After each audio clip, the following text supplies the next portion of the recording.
दोस्तों, गांव के किनारे एक बहुत घना जंगल था और उस जंगल में कई सालों से एक साधु रहा करते थे। एक दिन अचानक से उस जंगल में बहुत तेज तूफान आ गया। अब जो साधु थे वो अपनी झोपड़ी का दरवाज़ा लगाकर अंदर बैठ जाते हैं। आसमान से बिजलियां गरज रही होती हैं, मानो कि जंगल में शेर दहाड़ रहे हो। जंगल में चारों तरफ अंधेरा ही अंधेरा होता है। थोड़ी देर बाद एक लड़की आती है, साधु के दरवाजे को पीटती है, दस्तक देती है, दरवाजे को बाहर से खटखटाती है। जो साधु होते हैं वो कांप जाते हैं। वो कहते हैं कि आखिर इतनी रात में, यहाँ इतने अंधेरी रात में कौन आ सकता है।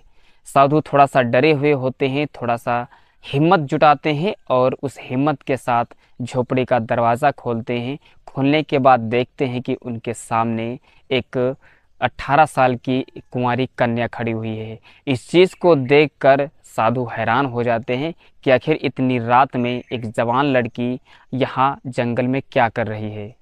और वो साधु उस लड़की की तरफ देख रहा होता है। लड़की बारिश में एकदम भीगी हुई होती है, उसके भीगे कपड़े उसके बदन से चिपके हुए होते हैं और उसका शरीर बाहर से ही दिख रहा होता है। और साधु उस लड़की से पूछते हैं, हे कन्या, तुम कौन हो। अब वो लड़की बताती है कि बाबा, मैं पास वाले गांव में रहती हूँ। मेरे माँ बाप नहीं हैं, कुछ लड़कों की गंदी नज़र मेरे शरीर के ऊपर पड़ गई है। वो अपनी इच्छा पूरी करने के लिए, मेरे शरीर के साथ खेलने के लिए मेरा पीछा कर रहे हैं, मेरे शरीर के साथ वो खेलना चाहते हैं। अब लड़की कहती है, बाबा एक रात मुझे यहीं पर रहने दो आप। बाबा उस लड़की को अपने झोपड़ी के अंदर ले जाते हैं और वहाँ पर रात में वो साधु उस लड़की के साथ कुछ ऐसा कांड करता है जिसे सुनने के बाद आपको सच में यकीन नहीं होगा कि जो इतने पवित्र लोग साधु ऋषि मुनि होते हैं वो एक लड़की के साथ ऐसा दुर्व्यवहार कर सकते हैं। तो नमस्कार, प्रणाम, मैं आपका दोस्त शाश्वत। दोस्त, कैसे हैं आप सब? आशा करता हूँ कि सब बहुत अच्छे होंगे। स्वागत है आप सभी लोगों का इस क्राइम तक चैनल पर। चैनल को सब्सक्राइब नहीं किया है तो प्लीज़ चैनल को सब्सक्राइब और वीडियो को एक लाइक करके ज़रूर जाना।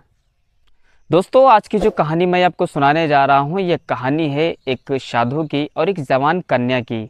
ऐसा क्या होता है उस लड़की के साथ कि वो लड़की उस साधु के झोपड़ी में जाती है और उसके साथ कुछ गलत होता है। दरअसल गांव के किनारे एक बहुत घना जंगल होता है और उस जंगल में कई सालों से एक साधु रहा करते थे। अब जो साधु होते हैं उस लड़की का हाथ पकड़ते हैं, हाथ पकड़कर अपनी झोपड़ी के अंदर ले जाते हैं, उसके लिए चटाई बिछाते हैं। लड़की वहीं पर लेट जाती है और जो साधु होते हैं वो मोमबत्ती जलाते हैं। झोपड़ी में इस प्रकार दिए की रोशनी होती है, लेकिन झोपड़ी के बाहर तेज मूसलाधार बारिश और पूरे जंगल में सन्नाटा पसरा हुआ था। और वो लड़की बादल के गड़गड़ाहट से बहुत ज़्यादा डरी हुई होती है, उसका शरीर काँप रहा होता है। कांपते हुए वो साधु से कहती है, बाबा मेरा इस दुनिया में कोई नहीं है, मेरे माँ बाप भी इस दुनिया में नहीं है।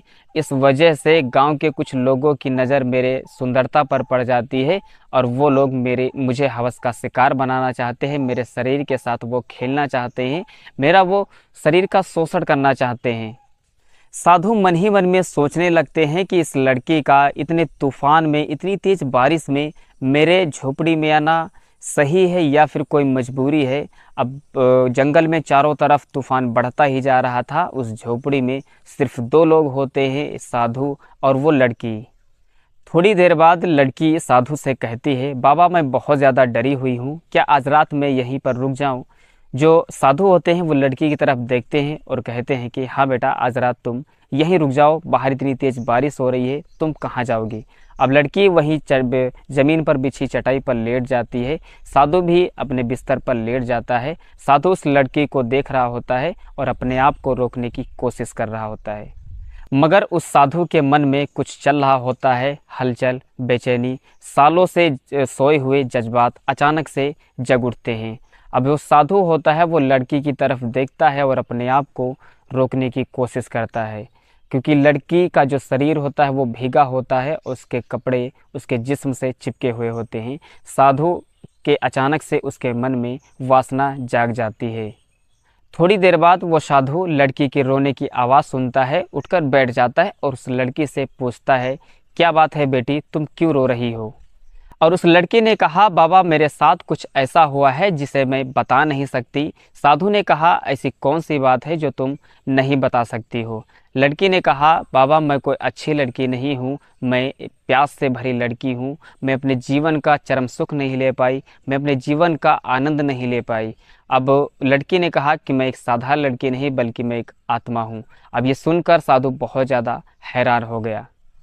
तब उस लड़की ने उस साधु को अपनी पूरी कहानी बताई, अपनी पूरी आप बीती बताई कि मेरे साथ क्या क्या हुआ है। अब उस लड़की ने कहा कि बाबा एक आदमी मेरे साथ शादी करना चाहता था, लेकिन मैं उस आदमी को ज़रा सा भी पसंद नहीं करती थी, लेकिन उसने मेरे ऊपर काला जादू कर दिया। इस वजह से मैं उसके जाल में फंस गई और मैंने भी उससे शादी कर लिया। फिर उसके बाद में सुहागरात में जब वो मेरे शरीर को छूना चाह रहा था तो मैंने उसको अपना शरीर छूने नहीं दिया और उसने मुझे जान से मार दिया। और तभी से मेरी आत्मा इस जंगल में भटक रही है। और मरते समय उसने मुझसे ये भी कहा था कि जब तक तुम किसी पवित्र आदमी या फिर साधु के साथ तुम संबंध नहीं बना लोगी, तब तक तुम्हारी आत्मा पवित्र नहीं होगी। और ये सुनकर साधु का दिल और तेज़ धड़कने लगता है। लड़की ने साधु का हाथ पकड़ लिया और लड़की ने कहा, बाबा अगर आज तुम मेरे साथ नहीं सोए, मेरे साथ नहीं रात बिताए, तो मैं पूरी उम्र पूरी ज़िंदगी भर इस जंगल में आत्मा बनकर घूमती रहूँगी। फिर उस लड़की ने साधु का हाथ पकड़ा और उस झोपड़ी के अंदर ले गई। और वहाँ पर जैसे ही साधु ने अपने कपड़े निकाले और वैसे ही वो लड़की वहाँ से गायब हो गई। अब जो साधु थे वो बहुत ज़्यादा डर गए, बहुत ज़्यादा परेशान हो गए कि आखिरकार ये लड़की गई तो कहाँ गई। अब जो साधु होते हैं उस जंगल में अकेले होते हैं, बहुत ज़्यादा डर रहे होते हैं। जैसे ही बारिश थोड़ा रुकती है, तूफान रुकता है, वैसे ही उस झोपड़ी को छोड़कर गांव की तरफ चले जाते हैं। तो दोस्त इस कहानी का अंत यहीं पर होता है।